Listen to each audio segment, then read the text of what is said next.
A Free Campus 2026 apresenta entrevista com Fábio Maurício Rosman Maia e Dalton Paulo Kossoski. Boa tarde, pessoal! Começamos o podcast do Free Campus 2026. E hoje, no coração do Festival Literário dos Campos Gerais, a gente recebe dois homens que carregam no próprio corpo várias camadas de história. Estamos aqui com o Fábio e com o Dalton. Contem um pouquinho pra gente a história de vocês. Boa tarde, Ayumi. Boa tarde, Dalton. É um prazer estar com vocês aqui. E eu poderia dizer assim que, né, a minha trajetória na área da cultura, de modo geral, ela começa pela música. Eu começo pela música, né? Me tornei músico militar, passei anos no exército como músico militar, e num determinado momento eu comecei a escrever. Talvez assim, eu não vou dizer que foi por acaso, né, mas que para mim foi uma coisa inesperada, né? Não estava nos meus planos. Eu comecei a escrever ainda na universidade, né, quando eu fui para o curso de especialização, para a primeira pós que eu fiz, né? Então, no curso de especialização, eu fui convidado para escrever um verbete para o Dicionário Histórico-Geográfico dos Campos Gerais. E aí eu produzi esse verbete, e daquele veio um outro convite para mais um texto, para mais uma produção, para um texto para o jornal, e assim eu fui me integrando nesse campo literário, né, a partir da escrita, primeiro historiográfica, né, inicialmente a escrita da história, mas passando também para outros gêneros literários mais tarde, né? Então, quando eu me candidatei a uma cadeira na Academia de Letras dos Campos Gerais, né, e fui eleito para essa cadeira, aí eu passei a buscar outras formas de escrita, né, e passei a produzir contos, passei a produzir crônicas e escrevi um romance. Legal! A trajetória é mais ou menos essa, né? Assim, de uma forma resumida. Perfeito. E o nosso Fábio tem 6 publicações, Os Trabalhadores da Primeira Hora, então é um olhar sobre os 100 anos de espiritismo nos Campos Gerais, e o livro infantil também, né, que é o Santos Dumont Veio a Ponta Grossa. E aqui temos o nosso Dalton, que começou sua carreira como professor, né? Isso. E depois virou escritor em 2021, Isso. né? Isso. Escritor de Primeira Viagem em 2021, com a minha autobiografia. Primeiro quero dar boa tarde, diria dar primeiro boa tarde para a Ayumi, boa tarde para o professor Fábio, né? E essa é minha primeira publicação, retrato escrito, a autobiografia a história da minha vida, né? Que conta como eu nasci com uma doença hidrocefalia, né? Fui operado em Curitiba, mas estou bem, graças a Deus.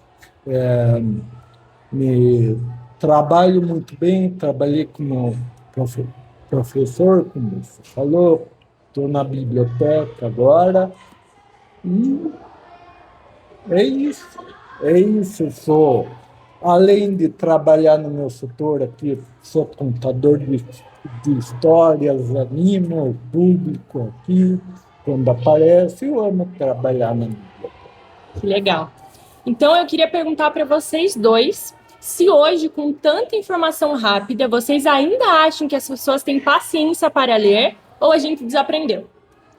Eu acredito que nós ainda temos leitores, sim, né? Aliás, eu tenho percebido que a própria produção literária teve um salto, né, significativo. Ela aumentou bastante. Mas a gente percebe que há uma busca pelo livro, nas mais diversas formas, né, nos mais diversos formatos, né, porque hoje o livro ele não é só o livro físico, ele é também o livro digital, mas eu creio que a literatura, a leitura de um modo geral, o ato de ler, ele vem sendo estimulado, né? Embora eu perceba o seguinte, a gente vê que muitos jovens às vezes querem textos mais curtos, não tem a paciência para um texto muito longo, né? Uhum. Então, essa é a minha percepção desse momento atual, né? Desse ato de ler. Você acha que teve essa mudança no tamanho mesmo da leitura? Isso, no hábito em si, né? No próprio hábito. Uhum. Né? Porque hoje também a informação ela não chega só através da escrita. Né? Você tem múltiplas formas de informação. E dessas múltiplas formas de informação, né, às vezes outras são mais atrativas. Né? Exatamente. Eu vejo assim, ó, como, como leitor e funcionário de uma biblioteca, eu vejo que, embora tenha surgido várias plataformas, várias tecnologias de leitura, leitura na tela do tablet, por exemplo, uma leitor que procura textos para ler numa biblioteca virtual, o formato físico está coexistindo e vai coexistir ao mesmo tempo que o livro digital. Ele não vai, o livro físico não vai sumir por causa disso, dessa nova invenção. Até. Desculpa. Fica à vontade. Mas até como a gente disse dos livros digitais, Kindle também, eu acho que o livro físico ele ainda permanece sendo o nosso fixo, assim, nosso tradicional, que a gente nunca vai deixar de usar, né? A tradição da leitura com o livro físico, eu acho que ainda é muito forte, é um apelo muito forte. Né? Eu já ouvi pessoas dizerem assim, eu gosto de sentir o cheiro do livro. Né? Eu gosto de sentir o cheiro do livro. E eu confesso a você, que eu, pessoalmente, né, eu gosto muito de folhear, eu gosto de, por vezes, fazer anotações, grifar, destacar ideias, né? Eu acho isso importante. Até relacionado ao tema, né, dessa pergunta, eu sou um leitor, fiz primeiro a Faculdade de Letras, sou formado na UFPG em 2009, sou formado também, terminei agora, em junho do ano passado, terminei Biblioteconomia em 2025, ano passado, terminei. E no curso de Biblioteconomia, eles falavam justamente isso, que o livro físico e o digital. Bom, fora do curso também, eu já ouvi pessoas falando que com o livro digital, o físico vai sumir. As bibliotecas digitais vão perder público. E não, eu vejo que ainda tem público cativo das bibliotecas tradicionais, que as pessoas gostam de folhear, né, sentir a textura do papel, né, e essas coisas, né, sentir o físico, né, do papel, não só o digital. Eu acho que faz diferença também isso de folhear e anotar e marcar, não só para a gente passar de folha em folha, de página em página, mas para estudar o livro em si, né? Aprender a narrativa. Sempre. Para você ter... Parece que você tem uma percepção melhor do texto, parece que assimila melhor o texto. Você entra na história, né? Isso, exato. E o digital até pode ter alguma coisa assim de semelhança com o formato físico, mas nunca vai superar 100%. E entramos agora na segunda questão, que é se vocês sentem, como professores e também escritores, que o leitor de hoje é diferente daquele de 20, 30 anos atrás, ou não? Eu creio que sim. Eu creio que sim. Primeiro porque, se você pensar em 30 ou 40 anos atrás, não havia toda a tecnologia que nós temos hoje, né? E o leitor, então, ele tinha a sua prática de leitura diária como um momento especial. Eu me recordo que meus pais mesmo, né? O meu pai, por exemplo, ele tinha o hábito de, no período da manhã, né, antes de sair para o trabalho, ele abrir o jornal e ler o jornal inteiro, o jornal impresso, né? Ler o jornal inteiro antes de sair para o trabalho, né? A minha mãe, por exemplo, tinha o hábito da leitura de romances. Então, ela, volta e meia, ela tinha aquele horário, que era o horário de leitura dela, em que ela ficava lendo romance, né? Ela ia me ler romance.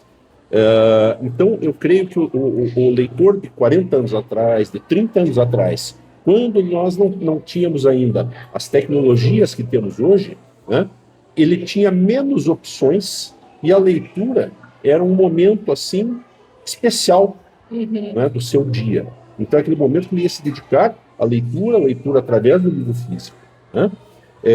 Hoje, eu acho que o leitor, como ele tem mais opções e como ele tem um bombardeio de informação muito grande, né, ele acaba não sendo como aquele leitor de 40 anos atrás, que tinha menos informação instantânea, né? Ele buscava a informação na leitura, mas a informação não era instantânea, e hoje não. Hoje, principalmente, a partir do momento em que nós contamos com redes sociais, a informação chega muito rápido, e as pessoas absorvem a informação de formas diferentes.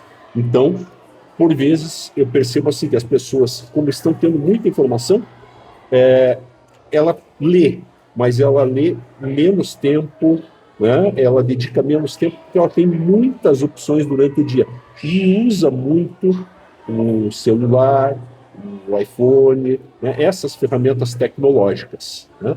Então isso eu creio que deu uma mudada, né? Alterou um pouco a maneira como o leitor se comporta, né? Porque se você pensar, há 40 anos atrás, o que a pessoa tinha como lazer, né? Qual era o lazer possível, né? O lazer possível era o cinema, a televisão, né?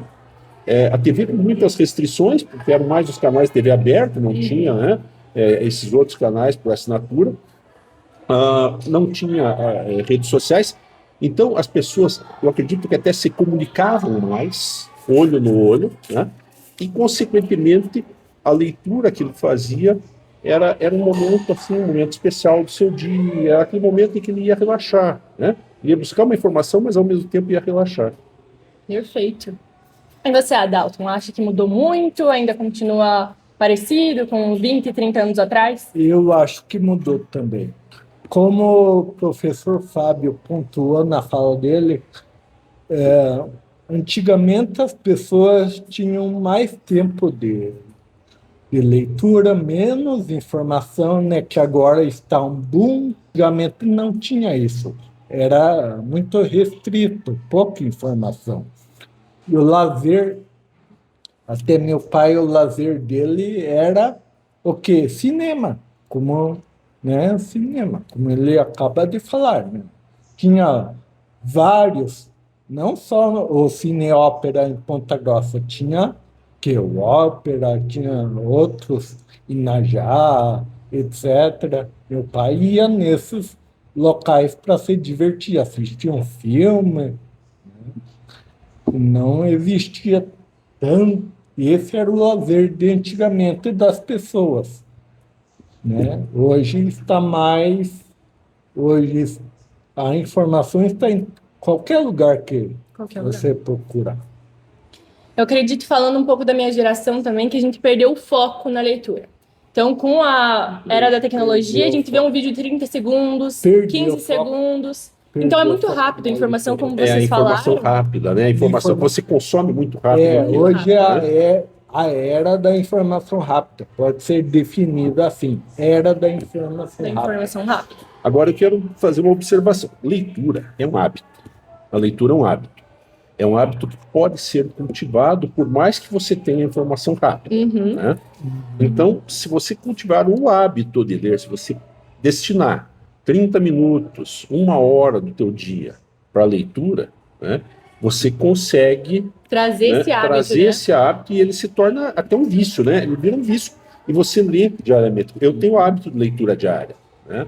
É raro um dia que eu não pare um pouquinho para ler, né? Pelo menos meia hora, 1 hora, né? Ler alguns capítulos do livro. Isso faz parte do meu dia a dia. Né? Faz parte do meu dia a dia. E tem que ser livro físico, né? Prefere também? Físico. Eu prefiro livro físico. Mas assim, eu tenho no meu dia, né, eu tenho a necessidade de parar um pouco, desligar das coisas do dia a dia, né? E fazer uma leitura diferente, buscar alguma coisa me faça até refletir, né? Porque a leitura é importante que ela te faça refletir, mas não com aquele foco no trabalho ou, né, no meu dia a dia. Buscar alguma coisa diferente que vai enriquecer, né, a minha formação, né, a minha cultura geral. Então é dentro Perfeito. dessa perspectiva. Trazendo essa ideia também, a gente traz pergunta, me diz com sinceridade se vocês são um leitor raiz ou já flertou com os audiobooks e outras tecnologias. Vocês me falaram que gostam mais do livro físico mesmo, mas vocês já usaram audiobooks, gostam dessas ideias? Qual que é a opinião de vocês? Bom, eu sou o leitor raiz, como você diz, né? Como eu já disse, eu gosto muito do livro físico, né? Para mim, o importante é o livro físico. Eu necessito olhar, eu tenho que rabiscar o livro, riscar, marcar, como eu já falei, né?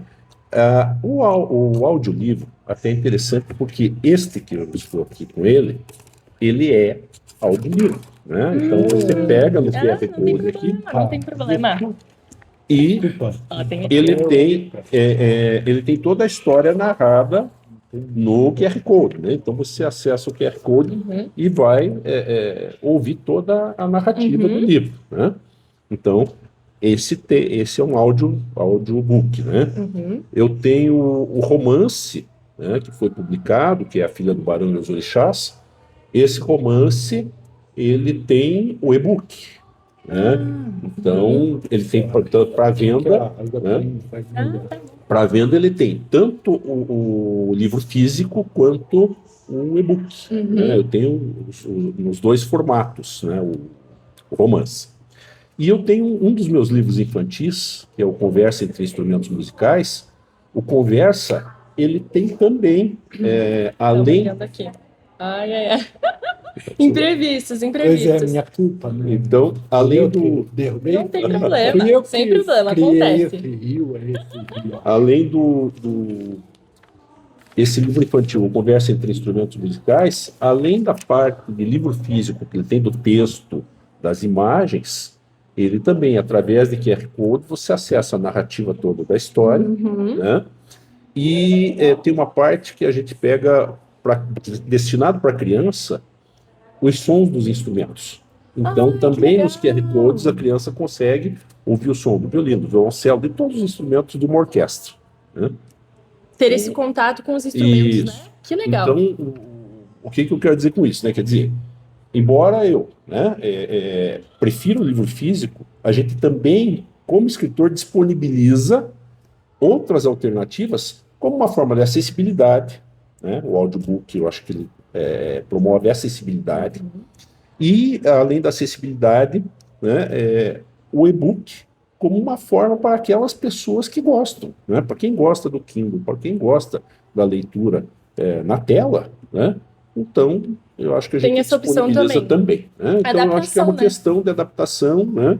É uma questão mercadológica também. Né? A gente não pode deixar isso de lado, né? Então, na verdade, um livro, você ter a opção do livro físico e ter a opção do e-book, né? É também uma alternativa, porque tem público para todos eles. Tem público para todos, perfeito. E você, Dalton? Bom, como o professor Fábio, eu sou da geração dos leitores raiz. E, como se diz por aí, eu não nego a raça, né? Eu gosto de sentir um livro na mão, sentir o peso do livro. Antes de abrir o livro na história propriamente dita, antes de ler o Era Uma Vez, antes de começar a ler, efetivamente, eu leio a capa do livro, a orelha, tudo que tem antes da história principal. A capa, a orelha, quem é o autor, a contracapa do livro para ver o resumo da história sobre o que fala, a orelha, outra né? A orelha do começo, a orelha da contracapa. Uhum. Só então eu começo a ler o livro. Então eu gasto tempo não só na história principal. A orelha, a contracapa também são informações importantes para mim, porque eu gosto de ver sobre o que é aquela história. Eu gosto de ler, assim, Saber os detalhes do livro, saber os né? detalhes Legal, sobre o que perfeito. é a história, sobre o que trata. Agora, uma pergunta especificamente para o Fábio. Como historiador, a forma como consumimos a narrativa muda a forma como a gente interpreta o mundo ou você acha que não? Com certeza, né? Como historiador, eu te digo assim, quando você vai observar um determinado fato histórico, né? Eu sempre falo isso para os alunos, eu gosto de dizer para eles, imagine que nós estamos num ponto muito alto da cidade e num ponto circular. E todos nós nos colocamos nesse círculo e cada um vai observar a cidade de um ângulo, né? Então, você acaba tendo diferentes visões do mesmo objeto, tá? Então, a história, principalmente, ela te proporciona isso. Ela te proporciona diferentes visões. Então, quando você vai ler, né, o produto de uma pesquisa histórica, a interpretação ela é muito do leitor, né? Assim como o historiador, ele na sua pesquisa, ele vai dar a sua interpretação, ele é um intérprete do fato histórico, né? Ele é o intérprete, mas também o leitor, ele vai ressignificar aquilo, né? Então, eu creio assim, não sei se eu estou respondendo a tua pergunta como você pensou, Não, está né? perfeitamente. Mas eu vejo assim, que o fato histórico, o acontecimento histórico, ele pode ser sempre ressignificado, né? Sempre. E aí, tanto o historiador, no seu papel, ele pode ressignificar o fato, como o leitor, né, quem vai pegar aquele livro, aquela produção historiográfica, também pode ressignificar, né? Por exemplo, esse livro que está aqui, A Orquestra que Plantou Arroz, é uma pesquisa minha de 20 anos, né?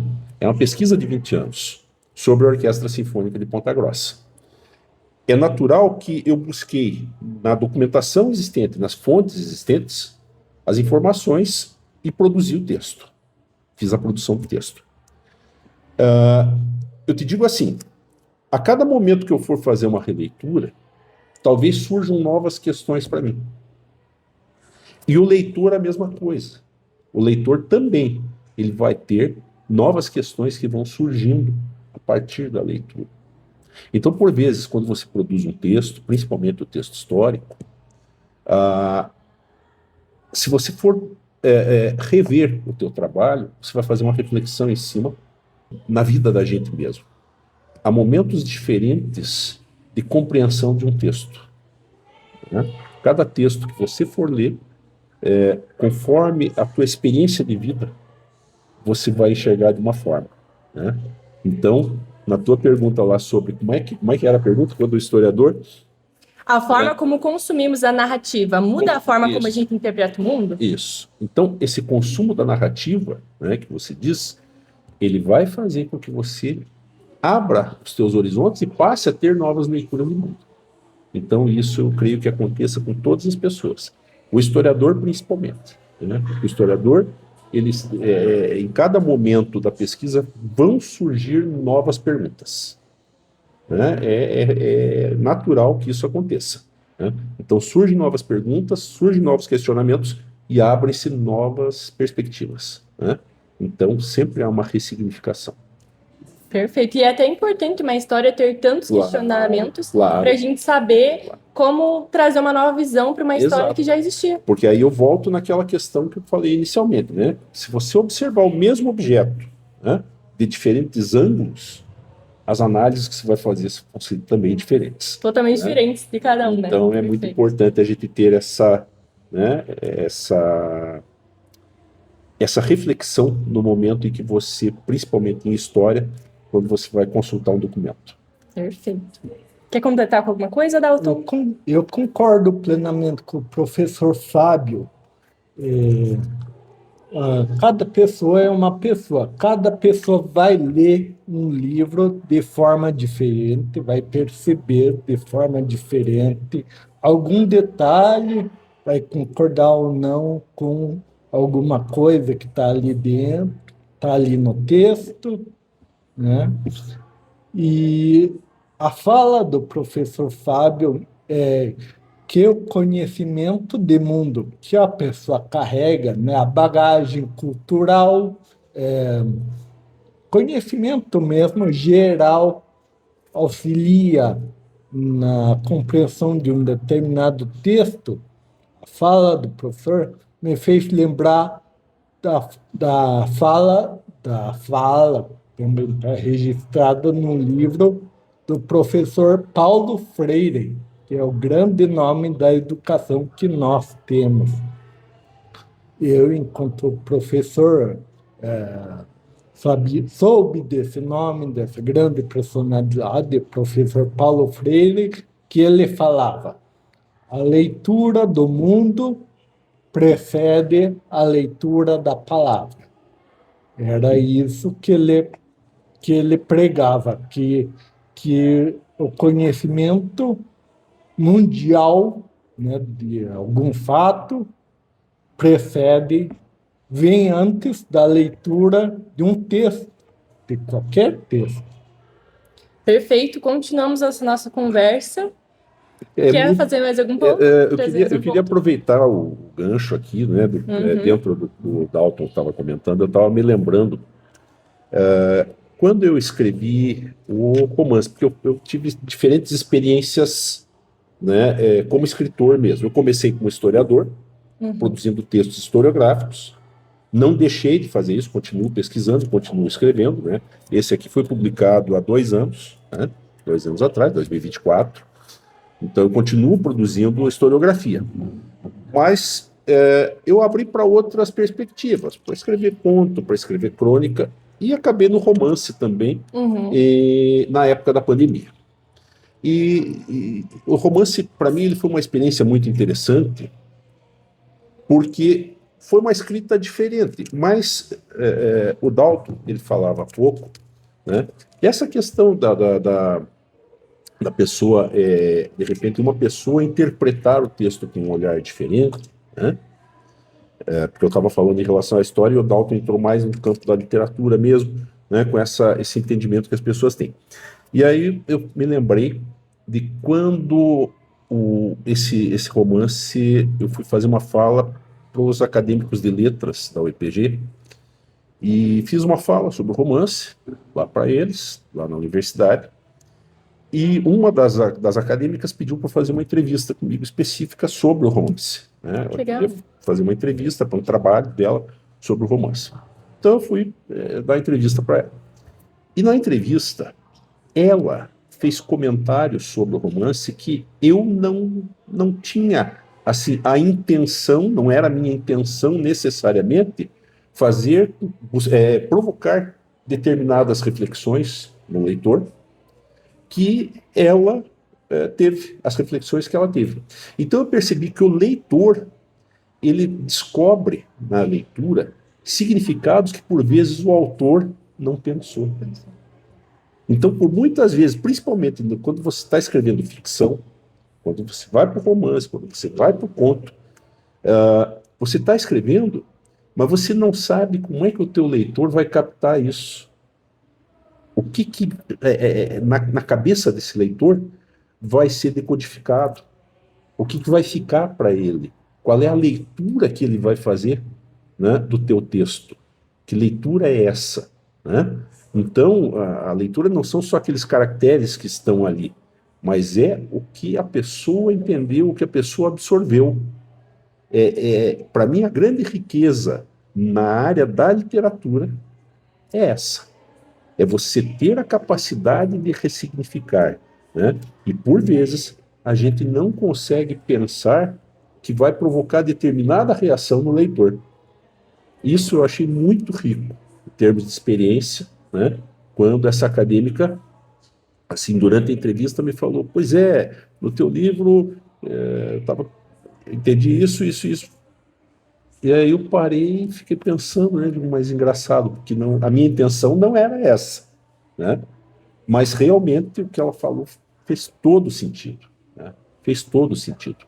Então, eu acho que uma das grandes riquezas da literatura é quando você alcança o leitor e esse leitor, ele não só ele faz a leitura do teu livro, mas ele ressignifica, ele reinterpreta, ele absorve aquilo, mas não necessariamente numa linha reta daquilo que você pensou, né? Mas ele coloca no seu dia a dia, ele percebe a sua vida, porque as impressões que essa acadêmica me passou foi assim, que ela trouxe para a própria vida dela aqueles fatos que estavam narrados no romance, né? Embora ele seja um romance de época, né? Ele seja uma narrativa ambientada no século XIX, mas apesar da narrativa estar ambientada no século XIX, ela trouxe para o presente. Ela conseguiu trazer Ela trouxe para o presente, né? E ela fez uma leitura assim, relacionando aquilo com fatos do dia a dia. Então isso eu achei muito interessante. Eu achei, para mim, foi muito rico ouvir isso de alguém, né? Porque você percebe que as pessoas vão fazer a leitura do teu livro e elas vão, cada uma vai ter um recorte especial que aquilo atingiu, aquilo alcançou a pessoa, aquilo lhe marcou, sabe? Então eu acho que isso é muito interessante.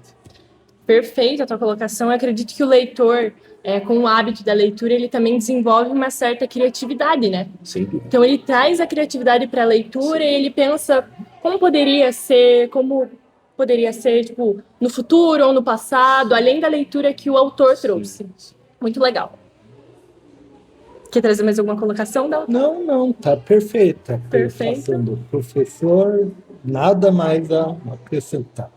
Tá muito boa essa conversa, mas a gente vai para a última pergunta agora, que eu quero saber. Um escritor como vocês, disciplina ou impulso na escrita? Bom, eu vejo assim. Primeiro, se você vai escrever, depende do que eu vou escrever, tá? Vai depender muito do que eu vou escrever. Se eu for para pesquisa histórica, eu preciso de disciplina. Eu preciso ter uma organização perfeita em que eu organize o meu tempo para ir às fontes, ir à busca das fontes, fazer a leitura dessas fontes, a interpretação dessas fontes, produzir o texto, né? Voltar às fontes, reconsultar as fontes, refletir sobre elas. Então, o processo da construção, né? Um livro desse leva 20 anos para se produzir. São 20 anos de pesquisa, de reflexão, né? Então, eu tenho 3 livros publicados que tiveram um processo mais ou menos assim. 2 deles foram de 20 anos de reflexão, que são os que eu escrevi na área da música. O romance, o conto, ele vem de uma forma diferente, porque ele vem muito na inspiração. Então, a inspiração, por vezes, você tem que parar o que você está fazendo e ir lá e escrever. E anotar antes que esqueça. E anotar antes que esqueça, sabe? Por vezes você tem que fazer isso. Então, quando eu escrevi o romance, eu não me programava. Bom, então hoje eu vou ver tal documento, vou consultar isso, aquilo, né? E vou começar a produção do texto. Não. O romance vinha. Vinha a ideia, eu sentava e escrevia. Né? Eu sentava e escrevia. Porque senão aquilo escapa. Então você precisa, de fato, sentar e escrever. Agora, quando você começa uma produção, você não pode, eu vejo que você não pode parar muito, você tem que dar sequência naquilo, naquela ideia, para que não fique muito tempo, porque senão você acaba meio que abandonando, sabe? Então, eu vejo assim, quando eu escrevi esse romance, eu trabalhei nele, foi um período de 1 ano e meio, 2 anos de escrita, né? Foi em torno de 1 ano e meio, 2 anos. Nesse 1 ano e meio, 2 anos, eu produzi o texto, fiz o texto, finalizei e tal, e publiquei. Uhum. Tem outros 2 que eu comecei a escrever, outros 2 romances, só que daí, porque o que eu publiquei, eu escrevi na pandemia, então eu estava em casa, então eu tinha mais tempo e tudo mais, então dava vontade de escrever, ia lá, sentava e escrevia. Como eu estou em sala de aula, né? Estou em sala de aula, então não tenho o dia todo livre, o que acontece? Eu comecei a escrever um novo romance, né?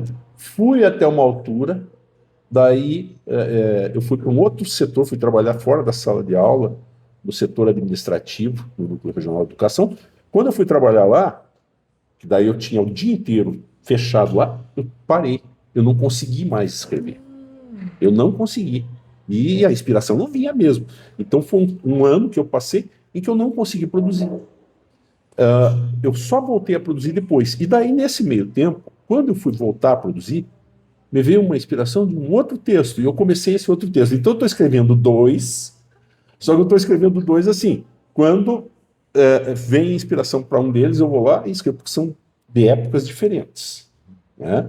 Um é ambientado lá no início do século, final do século XIX, início do XX, o outro é ambientado no regime militar, no governo militar. Então, são duas histórias completamente diferentes, né? E eu estou escrevendo as duas, né? Estou escrevendo as duas. Mas, assim, vem a inspiração para um, eu vou assento, escrevo aquela, né? Dá 1, 2 capítulos, 3, né? Escrevo aqueles capítulos. Aí passa lá 1, 2, 3 dias, uma semana, às vezes um mês. Vem a ideia do outro, eu vou assento e escrevo para o outro, né? Então, ele não é uma rotina, assim, disciplinada. Como historiador, sim. Como historiador, eu faço o projeto, aí eu vou seguir, né, o cronograma do projeto, né? Eu vou fazer a pesquisa. Então, é um trabalho científico. Né? Ele é um trabalho científico. Agora, escrever um romance, escrever um conto é uma delícia. Porque aí você se liberta de qualquer amarra. Você escreve livre, você escreve à vontade, sabe? Você tem uma liberdade muito grande com a escrita, sabe?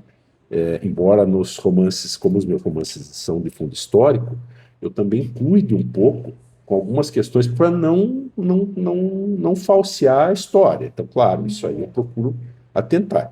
Mas que é gostoso de você criar o personagem, você vê o personagem surgir ali com todas os caracteres psicológicos, sabe? É muito rico isso. Então, a escrita literária é fantástica. Então você tem esses dois lados. Tem os dois lados. Historiador. O historiador e o escritor. Perfeito. E consigo conviver bem com os dois. Consigo conviver com eles, né? Na hora que eu tenho que ser um historiador, que eu vou para a historiografia, aí eu vou trabalhar com método, na pesquisa, com disciplina, com organização, com cronograma, né? Aí eu tenho um cronograma para seguir. Agora, quando eu vou escrever literatura, né, daí eu prefiro até escrever à mão, com caneta primeiro, sabe? Para depois passar o texto, depois digitar o texto. É até mais gostoso de fazer, parece que até flui melhor.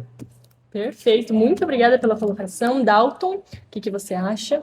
Bom, primeiramente eu quero dizer que eu estou começando só esse livro, eu fiz por incentivo. Eu não sou um escritor de carreira como um professor Fábio.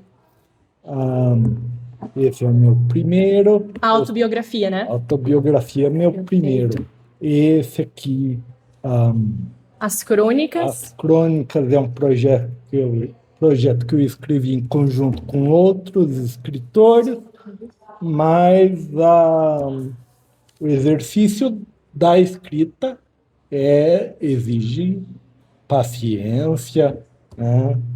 Claro que quando eu comecei a escrever esse livro, eu só tive a ideia de publicá-lo em 2021, na época da pandemia. Mas a ideia de fazer uma história autobiográfica, ela já veio de anos. Então, olha a paciência. Nasceu em 2009 o projeto Autobiografia, como eu chamo aqui no próprio texto. O projeto Autobiografia foi incentivado. Uma tia minha incentivou. Dalton, por que você não escreve uma história da tua vida para mostrar às outras pessoas os problemas pelos quais você passou, como você está superando, como está vivendo a sua vida normalmente, trabalhando, já foi professor, agora na biblioteca e tal.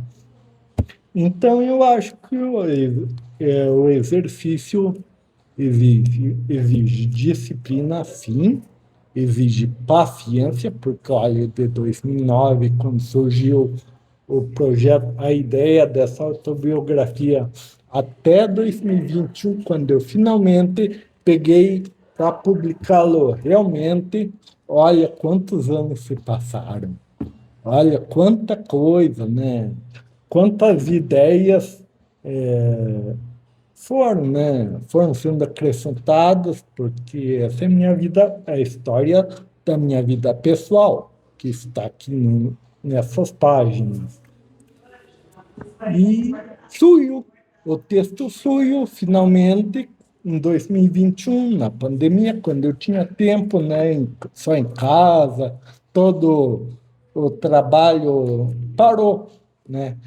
Eu estava só em casa, daí eu peguei, vou finalmente escrever isso aqui e finalmente publicar. Por que não?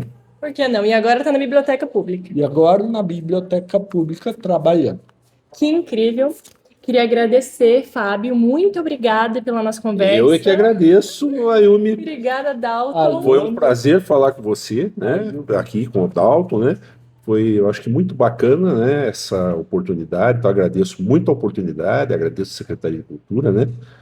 Pelo convite e me ponho sempre à disposição. Estamos sempre à disposição. Muito obrigada. Ayumi, foi um prazer participar desse podcast com o professor, um bate-papo gostoso, enriquecedor, uma troca de ideias.